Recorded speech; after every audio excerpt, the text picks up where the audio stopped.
என் அன்பு பிள்ளையே, நிம்மதியாக இருக்கக்கூடிய உன்னுடைய குடும்பத்தில் தேவையில்லாமல் கலகத்தை மூட்டி அங்கே பிரச்சனைகளை ஏற்படுத்தி கொண்டிருக்கின்ற ஒரு பெண்ணை பற்றி உனக்கு அடையாளம் காட்டி கொடுப்பதற்காக உன் அப்பன் வந்திருக்கின்றேன். என் தங்கமே, வாழ்க்கையில் நமக்கே இங்கு 1008 பிரச்சனைகள் எல்லாம் இருந்து கொண்டிருக்கிறது. நம்முடைய வீட்டில் இருக்கின்ற பிரச்சனைகளையே நம்மால் சமாளிக்க முடியவில்லை. நாமே நம் வாழ்க்கையை பற்றி சிந்தித்து கொண்டிருக்கும் பொழுது, இவர்களுக்கு நம் குடும்பத்தில் என்ன வேலை, இந்த பெண் யாராக இருக்கும் என்று நீ நினைக்கிறாய் அல்லவா? அப்பா, இவர்களை எல்லாம் பற்றி நினைப்பதற்கு எனக்கு நேரமில்லை என்று கூட நீ நினைக்கின்றாய். என் செல்ல பிள்ளையே, அதை அத்தனை எளிதாக விட்டுவிடக்கூடிய விஷயமாக இருந்தால் இன்று உன்னிடத்தில் அப்பன் இதை எடுத்து கூற வந்திருக்க மாட்டேன். என் பிள்ளையே, இவர்கள் ஏற்படுத்துகின்ற பிரச்சனைகள் எல்லாம் கொஞ்சம் விபரீதமானவைதான். அதனால்தான் அதையெல்லாம் உன்னிடத்திலே முன்கூட்டியே சொல்லிவிடலாம் என்று நான் உன்னிடத்திலே பேசிக் கொண்டிருக்கின்றேன். என் செல்ல பிள்ளையே, குடும்பம் என்பதை கட்டி காப்பாற்றுவது என்பது எவ்வளவு பெரிய கடினமான விஷயம் என்பது உனக்கு நன்கு தெரியும். உன்னுடைய குடும்பத்தில் இருக்கின்ற பிரச்சனைகளை எல்லாம் சமாளிக்க முடியாமல் நாள்தோறும் நீ திணறித்தான் வருகின்றாய். ஆனால் இந்த பிரச்சனைகள் எல்லாம் எங்கிருந்து வருகிறது என்பதை நீ இன்னமும் கண்டுபிடிக்கவில்லை. ஏதோ தினம் ஒரு பிரச்சனை, தினம் ஒரு போராட்டம் என்று வந்து கொண்டிருப்பதை மட்டும்தான் நீ உணர்கிறாயே தவிர, அதற்கெல்லாம் காரணம் யார், இதையெல்லாம் பின்னால் இருந்து செய்து கொண்டிருப்பவர் யார் என்பதை உனக்கு இன்னமும் அறியாமல் இருக்கின்றாய். என் தங்கமே, உன்னுடைய வாழ்க்கையில் உன்னை சுற்றி நடக்கின்ற சில விஷயங்களை பற்றி நீ உணர்ந்து கொள்ள வேண்டும். இதுவெல்லாம் தெரியாமல் இருப்பதற்கு ஒரே ஒரு காரணம்தான். அது என்ன தெரியுமா? எல்லோரையுமே நீ நம்பிக்கொண்டிருக்கின்றாய். அதுவும் கண்மூடித்தனமாக நம்பிக்கொண்டிருக்கின்றாய். யார் என்ன செய்தாலும் அதில் அவர்கள் பக்கம் நியாயம் இருப்பது போல நீ உணர்கிறாய். உன்னுடைய குடும்பத்தில் யாராவது ஒருவர் மற்றவர்களை பற்றி ஒரு விஷயத்தை சொன்னால் கூட அதை நீ நம்ப மறுக்கிறாய். உனக்கு அதை நம்ப வேண்டும் என்ற எண்ணம் இருக்கிறது. ஆனால் எங்கே மற்றவர்களை கெட்டவர்கள் என்று சொல்கின்ற விஷயத்தை நம்பிவிட்டால் நம்மால் அந்த பிரச்சனையில் சிக்கிக்கொண்டு மீள முடியாமல் நின்று கொண்டிருக்க வேண்டுமே என்று எண்ணிதான் நீ இதையெல்லாம் தவிர்த்து விடுகின்றாய். வாழ்க்கையில் நமக்கு இருக்கின்ற கஷ்டங்களை பார்த்து கொண்டு நாம் நம்முடைய வேலையை பார்த்து கொண்டிருந்தாலே போதும். மற்றவர்களின் பிரச்சனைகளில் நாம் ஒருபோதும் தலையிடக்கூடாது என்று நீ நினைக்கின்றாய். அது நல்லதற்குத்தான் என்றாலும் இன்னொரு விஷயத்தையும் நீ தெரிந்து கொள்ள வேண்டுமல்லவா? மற்றவர்களால் உன் குடும்பத்திற்கு வருகின்ற பின்விளைவுகளையெல்லாம் நீ சிந்தித்து செயல்பட வேண்டும். இதில் வருகின்ற பிரச்சனைகளால் நம்முடைய குடும்பத்திற்கும் நம்முடைய நிம்மதியான வாழ்க்கைக்கும் ஏதேனும் கேடு வந்து விடுமோ என்றுதான் என் பிள்ளையே நீ நினைத்து கொண்டு ஒதுங்கி நிற்கிறாயே தவிர ஒருபோதும் யாருக்கும் பயந்து அல்ல என்பது உன் அப்பனுக்கு நன்றாக தெரியும். ஆனால் என் தங்கமே, மற்றவர்கள் குடும்பத்தில் பிரச்சனைகளை உருவாக்க வேண்டும் என்று நினைப்பவர்களை அத்தனை எளிதாக வெட்டுவிட முடியாது அல்லவா?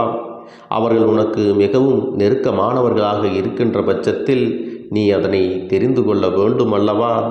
யார் உன் வாழ்க்கையில் என்னவெல்லாம் நடத்த வேண்டும் என்று நினைக்கின்றார்களோ அவர்களை பற்றிய சில விஷயங்களையும் கெட்ட விஷயங்களாக இருக்கும் பட்சத்தில் அதை நீ தெரிந்து கொண்டுதான் ஆக வேண்டும். ஏனோ வாழ்கிறோம், ஏனோ நம்முடைய வாழ்க்கை செல்கிறது என்றெல்லாம் நீ அப்படியே இருந்துவிடக்கூடாது.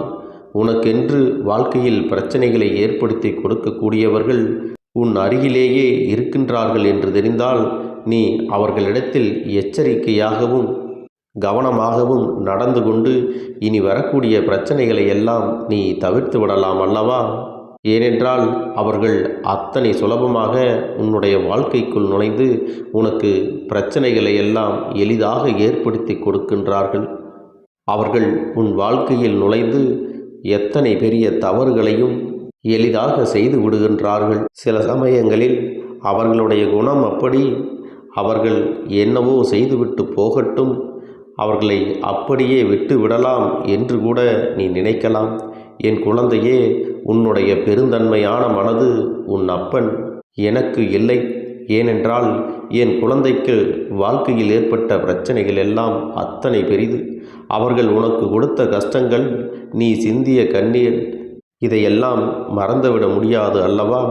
என்னதான் நம் வாழ்க்கையில் நமக்கு நடக்கிறது என்று காரணமே தெரியாமல் நீ அழுது புலம்பியது எல்லாம் இனியும் தொடர வேண்டுமா, இல்லை அப்படியே இதற்கு ஒரு தீர்வு காண வேண்டுமா என்பதையெல்லாம் நீயாகவே முடிவு செய்து கொள்.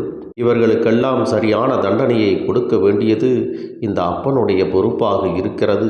என் தங்கமே, உன்னிடத்திலிருந்து அவர்கள் பெற்ற உதவிகள் 1000.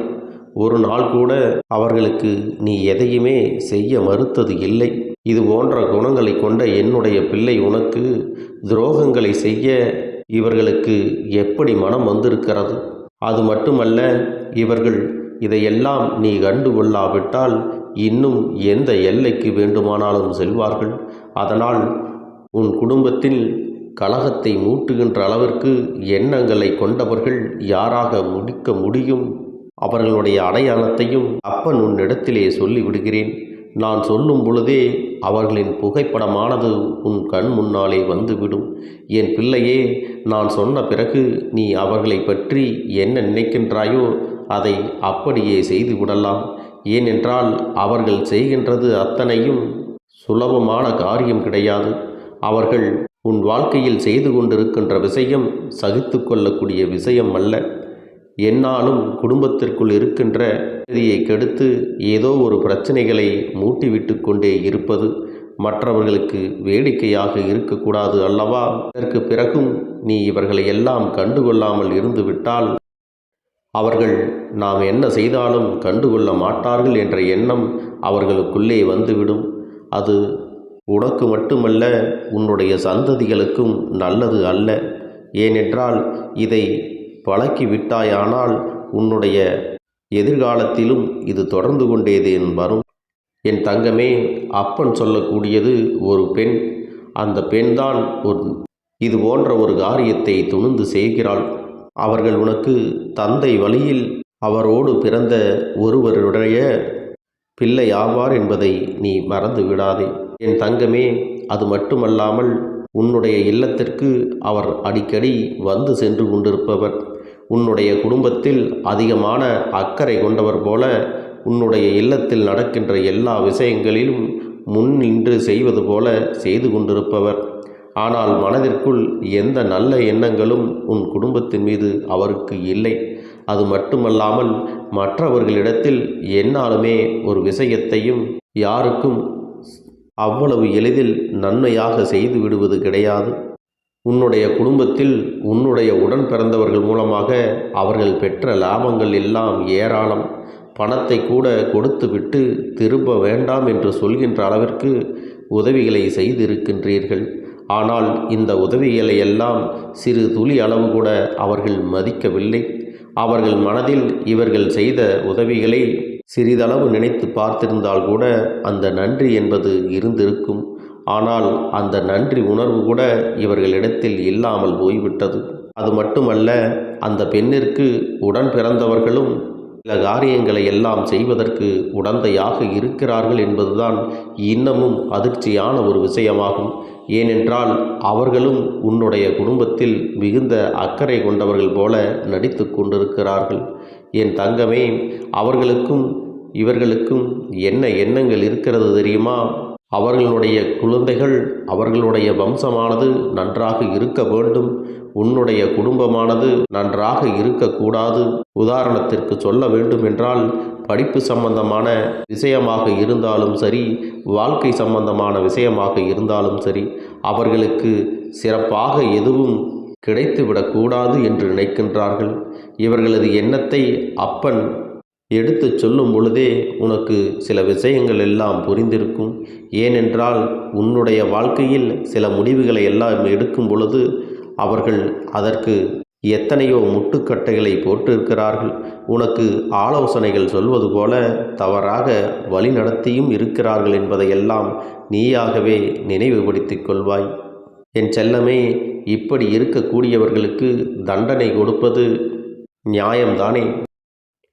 எந்த ஒரு கெடுதலையும் யாருக்கும் செய்ய நினைக்கக்கூடாத அளவிற்கு அவர்களுக்கு மிக பெரிய இடியாக தலையில் இறக்கப் போகிறேன். என் தங்கமே, நீ வருத்தப்படாதே. இதுபோன்று உன்னுடனே இருந்து கொண்டு உனக்கு துரோகத்தை செய்கிறவர்கள் இன்று அவர்கள் செய்த தவறுக்கான பலனை அவர்கள் அனுபவித்துதான் ஆக வேண்டும். அது மட்டுமல்ல, என் அன்பு குழந்தையே, இனிமேல் உன்னுடைய வாழ்க்கையில் மற்றவர்களுடைய தலையீடு இல்லாமல் நீ நிம்மதியாக வாழ வேண்டும். உன்னுடைய குடும்பத்திற்குள் கலகத்தை மூட்டுகின்ற அளவிற்கு யாருக்கும் இடம் கொடுக்காமல் இருக்க வேண்டும். மூன்றாவது ஒருவரின் தலையிடும் போக்கானது உன்னுடைய குடும்பத்திற்கு நல்லது அல்ல. அவர்கள் எப்பேற்பட்ட உறவாக இருந்தாலும் சரி, நட்பாக இருந்தாலும் சரி, அவர்கள் சொல்வது சரி அல்லது நியாயம் என்று உனக்கு 100% தெரிந்தால் மட்டுமே அதையெல்லாம் நீ யோசித்து முடிவெடுக்க வேண்டும். அது மட்டுமல்ல, உன்னுடைய குடும்பத்தில் இருப்பவர்களுக்கு நீ முன்னுரிமை கொடுத்து நீங்கள் எல்லோரும் கலந்து பேசி எந்த ஒரு முடிவையும் எடுக்க வேண்டும். என் அன்பு பிள்ளையே, இதில் நீ எப்பொழுதும் கவனமாக இருக்க வேண்டும்.